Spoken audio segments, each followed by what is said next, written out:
Hey, and welcome to my new page, Chronically Rah Rah, the fight for answers and the fight for a cure. Um, Facebook is building an audience for me. Thank you so much, Facebook. I wanted to just go ahead and do this first video live. I was trying to do a pre-recorded video last night and just decided, no, my phone kept on like running out of memory. So I had to reset my entire phone just so I could start doing these blogging videos. So I may have to start using my husband's GoPro and for that, or get like a small camera. But I just kind of wanted to do a little intro about what the page is about, a little bit about what I'm about. Um, so I started the page. Um, I started the page at the request of my 10-year-old, actually. Um, and she was like, Mom, you should really start, blogging video blogging, what's going on with you so people can follow us. And so I was like, oh, okay, well, I'll think about it because I don't know. I always just thought that people taking videos of themselves was kind of a millennial thing, and I was like, no. But she's like, people should see what we go through on on a daily basis. So for a 10-year-old and for Lucy, that was kind of some interesting insight. So I thought about it for a little bit and slightly prayed on it, and I was like, you know what, if my story can help at least one person, then it's absolutely worth it. So I'll go ahead and do it. Um, so a little bit um, about me. I served in the military for 4 years. I'm actually getting ready to get medically retired. I'm happily married, and we're actually going to be doing a live event on Tuesday. My husband and I were going to be doing a Facebook Live Q&A called Chronically Married, through sickness and health. And there, what we're going to be doing is we're going to just really be talking about what our lives look like, um, through me being sick. He's, pretty much become my caregiver, and, how that has changed our marriage and what that looks like.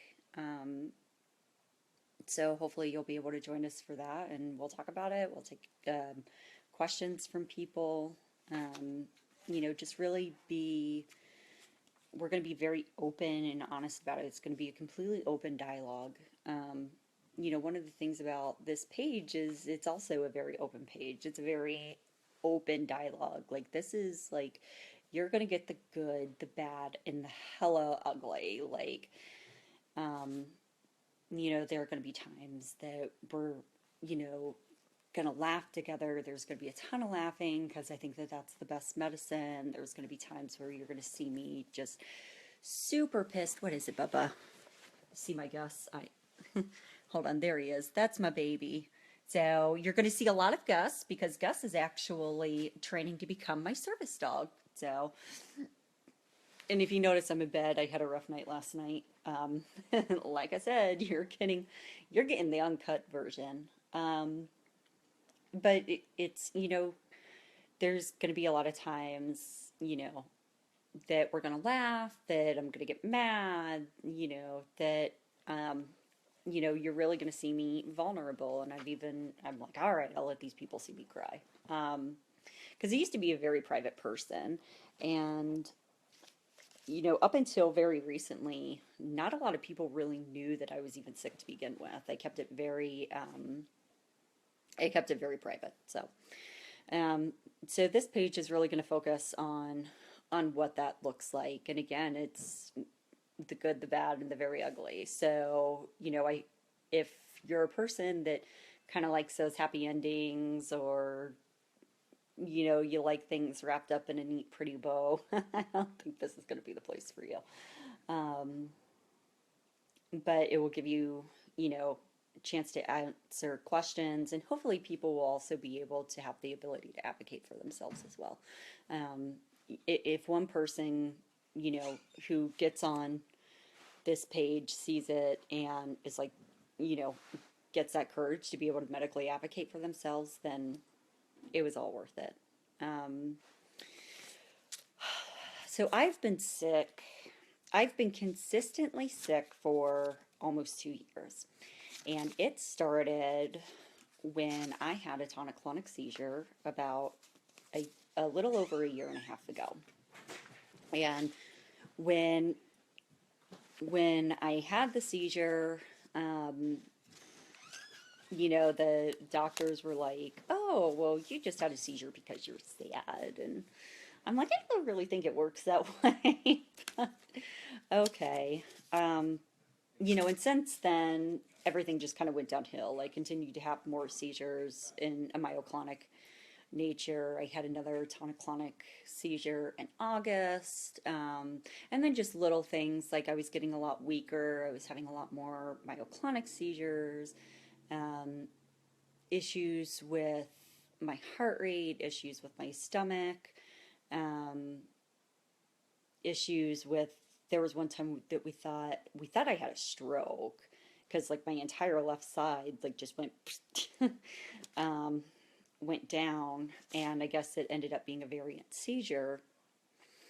Um, so that's where, you know, so between that, um, and then now, my life pretty much consists of I sleep a lot because I'm always tired. I use a walker to get around because I'm incredibly weak and I can't do it on my own. I no longer, I can't stand in the shower anymore. I have to sit down.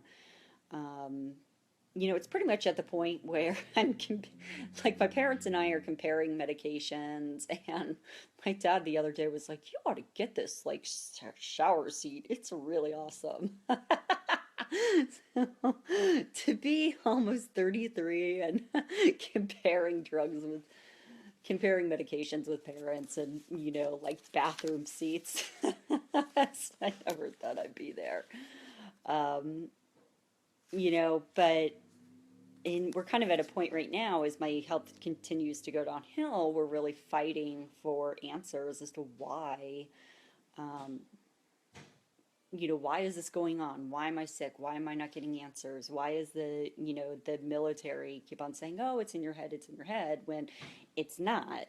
Um, you can't, there's just certain things you can't make up. You can't make up, your heart rate jumping to above 160 when you walk a couple of feet. And, looking back at, you know, timelining everything together from when I was young, things that I just kind of wrote off, like it's all finally starting to make sense. But I think the breaking point, or like the tipping point, had been about, I don't know, a little over a week ago. We had a neurology appointment with UCSD. And before then, I had seen a documentary where, someone had had ALS, and it was you know, their journey through that. It was a football player who had ALS.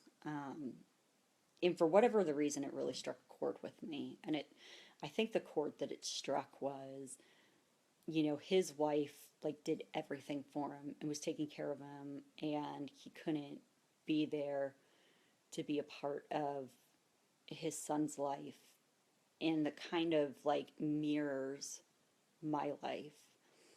And so it really struck a chord. And at that moment, I was like, at that time, I was like, if we can't get answers, I really just need to start looking into Dignitas. And, so Josh and Lucy can move on with their lives, because this isn't fair for them. And so, it was pretty much at that time I was like, you know what, I'm going to give the doctors 6 more months to figure out what's going on. And if they can't figure it out, then I'm continuing the process with Dignitas and Death with Dignity. And so we go, and again, I'm just being very real with you. So we went to the neurology appointment, and of course it was, ridiculous. And I told him, like, in front of my husband, I said, "You've got 6 months to figure out what's going on, or I hop my happy ass on a plane to Switzerland and let Dignitas go, Jack working on me. Um, and I told Josh, I said, it's not fair to you. You deserve to move on. You know, you don't deserve this. Lucy doesn't deserve this. And, I think that's when God has some pretty awesome timing, I think.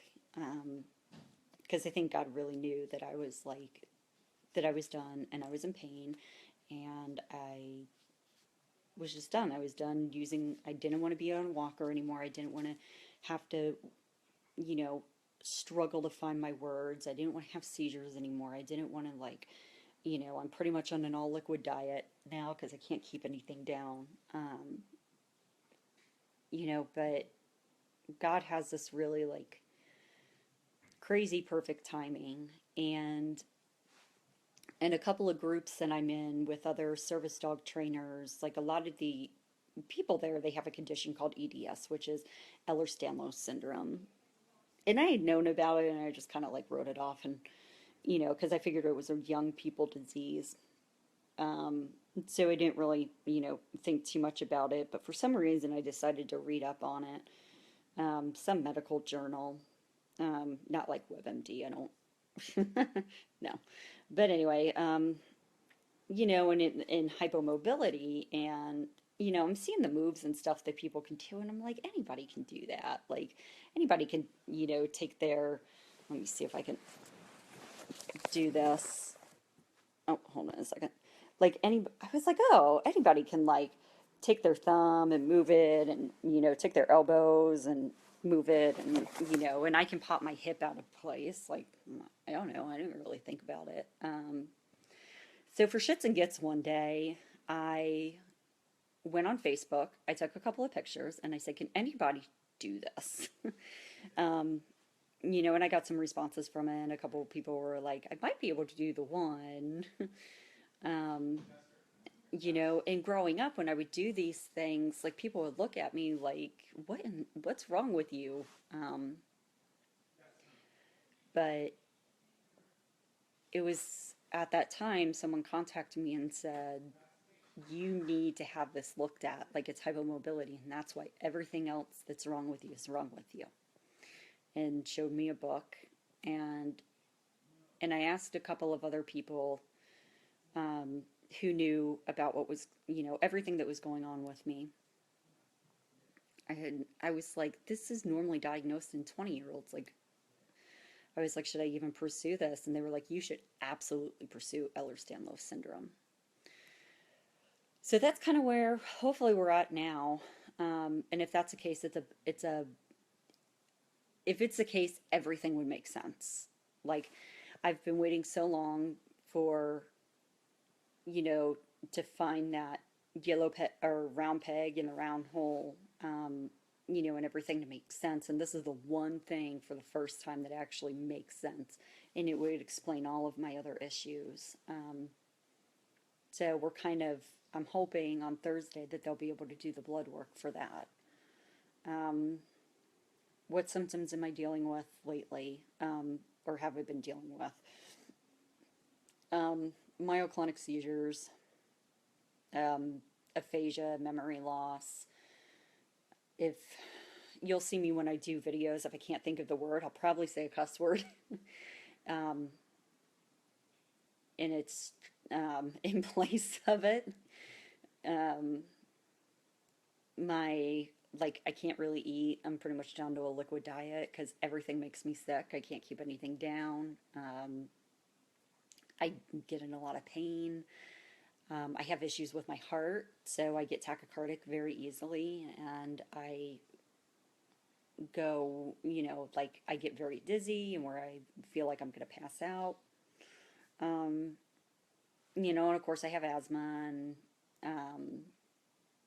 I've had, 3 bowel obstructions. I've had, multiple stomach issues and multiple stomach pain, and issues catching my breath. So it's kind of what's going on. Sorry, I'm rambling. Um, but that's, at the end of the day, that's really what this page is about is, so many people have asked, why are you in a wheelchair? Why are you using a walker? Why are you doing whatever it is that you're doing? Why are you doing it? And this page allows, hi, honey. My husband's downstairs and he's on this. This page allows you to see into our lives and answer some of the questions, that you've probably had for a while, especially my Facebook friends. Again, like, why is she using a walker? Why is she always in the hospital? Um, so this is really going to take you into the nitty gritty, and we're allowing ourselves to become very vulnerable, um, publicly vulnerable. So you guys can see what it's like. And if you know somebody, then absolutely direct them here and say, hey, look, visit Chronically Rah Rah at on Facebook. How did I get the name Chronically Rah Rah? Well, outside of the fact that I'm chronically awesome, so chronically ill, Rah Rah, nobody can pronounce my name. So nobody can pronounce my maiden name, nobody can pronounce my married name, and when on my ship, on my old ship, nobody could pronounce my name, so they just started calling me Rah Rah, and it stuck. So that's why I have that. But yeah, so you'll see videos of that. You'll see videos of me training my service dog. You'll see videos of Josh and I talking about, what we go through. Um, I might do some live feeds every once in a while just to, if I have a random thought or want to open up a dialogue about something. But otherwise, all the videos will just be already uploaded. So that's pretty much what this is about. So this is my page to share my story. This is your page to learn and to ask questions. And, um, I, like I said, even if it makes the difference in the life of one person, then all this crap I've gone through is worth it. And maybe it's, maybe this is God is taking something really shitty with being chronically ill and turning it into something beautiful like this. So, anyway, so that's that. If I forgot anything, I'll just make another video and put it on there. Share this with your friends, share it with family, and we will see you guys later. Thanks.